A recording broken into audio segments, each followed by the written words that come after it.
All right, so one of the most frustrating things that can happen while you drive is by chance you get a flat tire. Not all flat tires are repairable. Not all flat tires are something you can attend to on the side of the road, but things you should probably have in your car is a simple plug kit, and at the very least, you should have a tire inflator.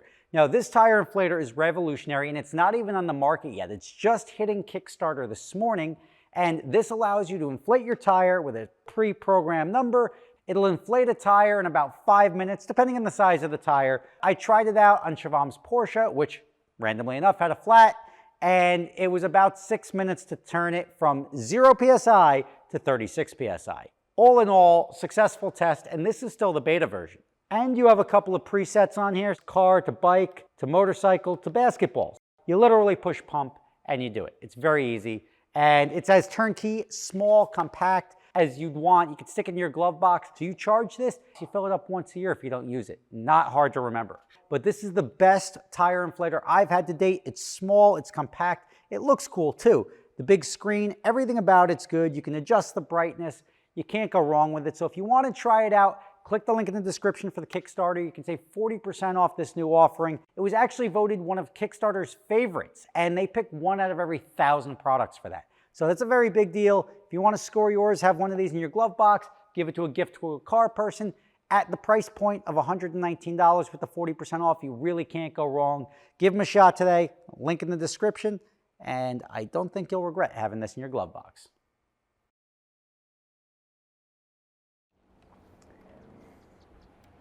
Yes, this is my rental Aston Martin. I'm driving on adventure drives in Canada, and it's 8009. We're in Canada. We got some cool cars, Ferraris, Lamborghinis. There's actually a Maserati MC20, which is cool. Like, you don't see them very often. Very cool road presence. We'll get into that at a certain point in time. But these two I want to bring up to you because these two are very unique. Both of these cars, and in case you were wondering where we are, this is Jasper in Canada. Now, this is the parking lot in Jasper, but it is absolutely stunning. And behind me, these two cars have something very special in common in that both people, McLaren owner, Ferrari owner, however, both of their cars didn't make it this week. So they both bought these cars within the last 48 hours. The McLaren broke, which they do. You should always have a backup car when you own a McLaren. They didn't have something that they wanted to take, so they bought the GT4, which is a lovely, lovely choice of ride for this trip. But this one cost a little bit more. This is a $300,000 rental car. Now, a lot of these cars are rental cars from either Turo or all the rest are all Zadart in Seattle. And a lot of people flew in, they did that, because the cost of renting was actually cheaper, or at least close to the cost of shipping your own car. So if you don't have to ship your own car, you put the miles on somebody else's car, why not just rent one? That's what I did. That's why I'm driving the Aston Martin versus shipping one of mine.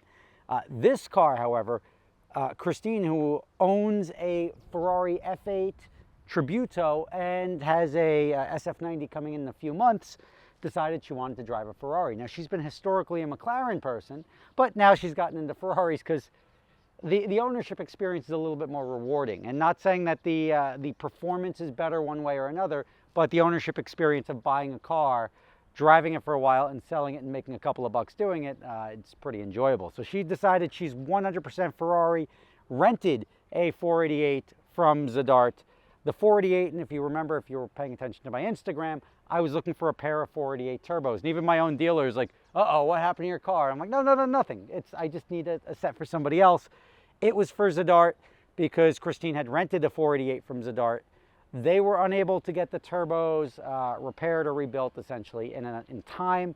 And they ended up having to say, we will give you a McLaren 720S Spider, huh? Like, this is awesome. She wasn't having it. So her other option was to go to a local Seattle dealer and buy herself another Ferrari. And she spent a good chunk of change buying this car. And now she's driving exactly what she wants, which is what you do when you have money, right? When you have money, you do stuff.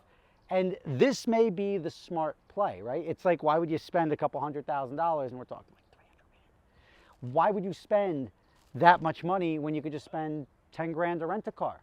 Well, the answer is she may be out of pocket nothing, because She, although you do have to pay tax on it, when she sells this car to get her other Ferrari, she's going to get the tax back. So that's a tax credit towards the SF90, which is going to cost considerably more. But it's not really a bad play because the market is so stable on these cars. And this car is very, very well spec'd. It's got my seats that I love. Is it locked? Yeah, she locked it. It's got the seats that I love with the vented seats and everything like that. Plenty of carbon fiber. It's got great wheels. Everything about this car is good. It's got the front under tray protection. It's got radar built in front and rear. And she can probably get out the door because it's only got 6,000 miles on it.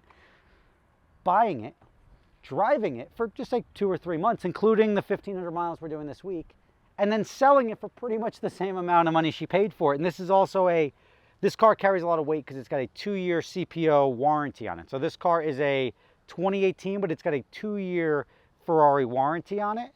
And that carries a lot of weight when somebody buys it. And why does Ferrari do that? It's because they don't really break and they don't really have a problem. Yes, I'm saying this in the same sentence where I'm talking about somebody having turbos go bad on their car, but that's a 40,000 mile car. This is 6,000 miles. But super clean. And the one thing I love about the coupes over the convertibles, and this is Ferrari Seattle, is that you could see the engine.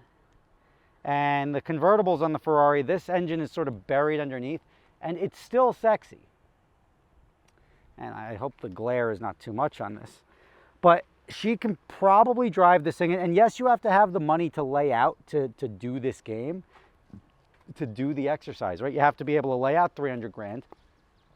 But when you do so, you could end up buying, and potentially, let's not say she's going to make money on it, but she's probably not going to lose anything. It may just be $10,000 that she's out of pocket altogether, having laid out $300,000, but she'll get virtually all of that back, if not, I don't know.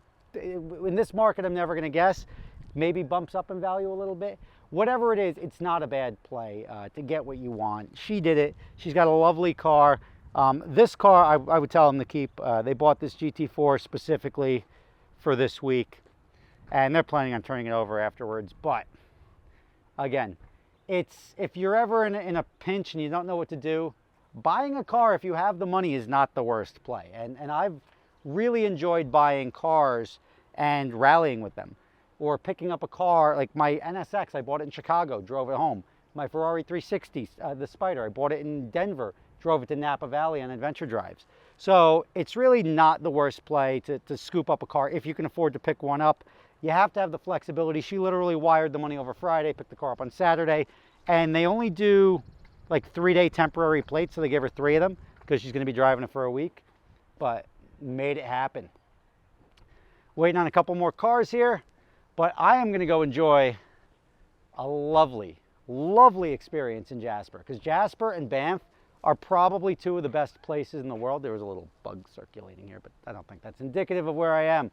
But it's really enjoyable. You want to check it out, adventuredrives.com. And if you want to buy a Ferrari, I know Christine's going to be selling that one pretty soon because her SF90 is due in about 2 to 3 months. So this one will probably be headed down to Texas. And if you want to scoop up a, just say 8,000 mile Ferrari 488 coupe, spec'd perfectly, there's your chance. Rob Ferretti, thank you for watching. I will see you next time.